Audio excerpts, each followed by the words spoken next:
या कुळगाव बदलापूर शहरामध्ये साधारणपणे 2018 साली भूमिगत गटार योजनेची ऍक्टिव्हिटी चालू झाली, ती योजना कार्यरत झाली आणि त्याच्यानंतर गेली 8-9 वर्ष या ठिकाणी या योजनेचा जेवढा मेंटेनन्स प्रॉपर करायला पाहिजे होता तेवढा मेंटेनन्स प्रॉपर झालेला नाहीये। आता नवीन टेक्नॉलॉजी त्याच्यामध्ये येत आहेत।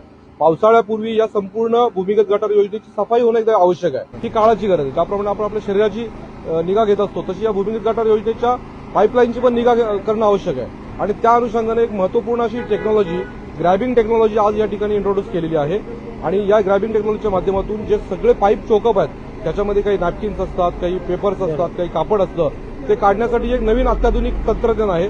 त्याचा उपयोग कुळगाव बदलापूर नगरपालिका त्या ठिकाणी करते। कुळगाव बदलापूर नगरपालिका हे पुढच्या अनेक दिवस सातत्याने चांगले उपक्रम करण्याचा कार्यक्रम त्या ठिकाणी करणार आहे। नवीन टेक्नॉलॉजीचा वापर त्या ठिकाणी करणार आहे आणि त्या दृष्टिकोनातून या शहरातल्या नागरिकांना भूमिगत गटार योजनेचा लाभ व्हायला पाहिजे, स्वच्छता राहायला पाहिजे। कारण जर तुम्ही चेंबर साफ केले तर तुमचे सेप्टिक टँक जे आहेत आतले ते साफ राहतात।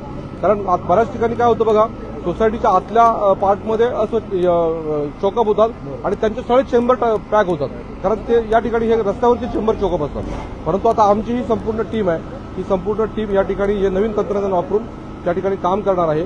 कुळगाव बदलापूर शहराच्या भूमिगत गटार व्यवस्थापनामध्ये महत्वपूर्ण काम करायचं आम्हाला हायकोर्टाचे आदेश आहेत।